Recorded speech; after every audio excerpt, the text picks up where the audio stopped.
So last week I showed you guys the Eventide H9 and some of my favorite presets. Now I've had this pedal for just a couple years, but the underlying technology is starting to get a little old in the digital realm. With the first Eventide H9 shipping in about 2013, is the do-it-all pedal still worth it after about 8 years? So I do want to give the pedal the benefit of the doubt, especially considering that the Kemper technology is still holding its own after about 10 years. But digital effects units have gotten better and cheaper, as pointed out in my last video. And to be honest, functionally and aesthetically, I do like the Eventide H9 fitting on my board the way it does right now. But there are many reasons why I would consider going to something like a Line 6 HX Stomp, especially considering it would let me go ampless with my pedal board. So now let's talk about what it's like using the Eventide H9 8 years later. First of all, the app. The app is good and bad. It's nice to be able to control a lot of what you're doing on your phone, to be able to adjust parameters using your finger, to save, to delete, all that jazz. But the app has always been this clunky part of making critical adjustments to your pedal. The first time I bought an H9 was an H9 Core, and I bought it used, still registered to the guy that owned it before me, and I could never establish a good Bluetooth connection with that pedal. I ended up selling it to a buddy who already owned an H9, who maxed it out, and it worked perfectly for him. But it's always been weird to connect. You don't go into the app and you're already connected to the pedal. You have to go into your settings. You have to connect via Bluetooth. You have to wait. The Bluetooth has to prompt to open up your app. Thankfully, I've never had a critical failure in a time of need, but that's always been something I've had in the back of my mind, is what if that happens and I need to adjust something while a performance is happening? With the app came the store, where you could buy your algorithms or different effects. Now, the Eventide H9 has 52 different effects or algorithms. The last one was, I believe, the Tricerachorus, which came out about a year ago, and Eventide just announced that was going to be their last algorithm to update the Eventide H9 with. When I had the Core, I really did enjoy demoing a lot of the algorithms that I could maybe buy. I talked to friends who own the pedal, and they gave me recommendations as to which ones I should check out for what specific purpose. It was a pretty enjoyable process, to be honest, and even though I didn't ever buy anything, I ended up just upgrading to the Max. Testing them out was a big part of why I decided to go to the Max.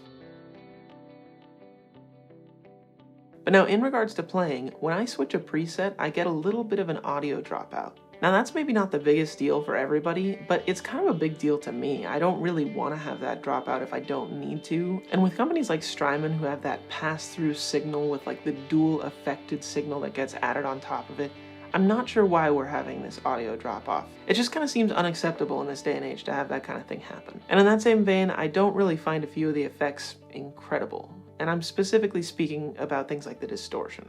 I do like that you can program an expression pedal to most of the parameters. That adds an extra layer of control. I like that I don't need to have a wah-wah pedal on my board if I just can bring an expression pedal and set that up in the app. I will say it kind of falls short as a volume pedal though.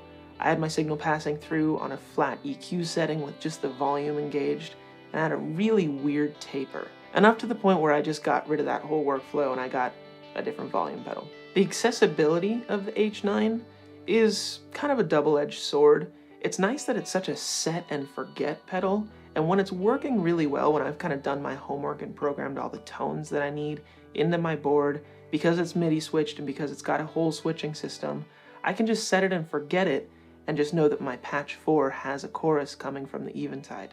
That's nice. But for any other situation though, it's kind of not great. You have to buy that whole additional product to give you the 2 additional buttons so that you can switch your preset. It just kind of seems odd that they wouldn't include another button so that you can toggle your presets. But then it would increase the size of the pedal, and I personally am a fan of the size. I think you get a lot of pedal for a pretty small footprint on the pedal board. I think the I/O is laid out very well in the back. I've got my MIDI input on the side, very convenient. When it's working nicely just in the background, it's a dream. And I do like that as opposed to something like the Line 6 HX Stomp. It's just a pedal. It's just a pedal that works and does its one job, versus if I did set up my board with a Line 6 HX Stomp, that would probably look a lot more like the centerpiece to my board. I would probably want to run my reverbs through the send and return. I would definitely want to make use of the amp simulation, which would bring its own kind of bag of tricks. But I'm sure the trade-off is worth something. For me, the H9 is still working fine, so I'm going to leave it. I will say though, the power demand has always been a little weird.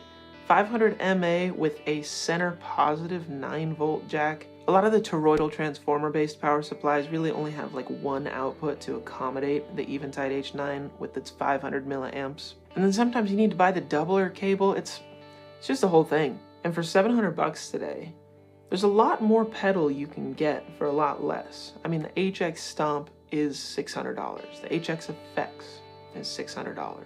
The Axe Effects is just a little over $1,000. So with Eventide announcing that they're not going to be updating the H9 with any new algorithms anymore, it might spell the beginning of the end for this pedal. I think this pedal really suited the needs of guitar players at the time that this was released, and it still covers a lot of ground now. And again, I don't foresee getting rid of mine anytime soon, but I could see 2 or 3 reasons why I would. I do think the H9 is a strong enough pedal to stick around, but there are some bigger players on the scene kind of edging it out of the limelight. I think we'll likely see it take a similar place to that Line 6 DL4, that big green delay pedal that everybody had back in 2008. It may be retro or nostalgic and still sound really good, it just won't be as cutting edge. I think it's interesting to see digital companies such as Strymon move away from a few of the multi-effect units, at least in their current offering, and move towards more the tactile, turning knobs, pushing buttons, instead of the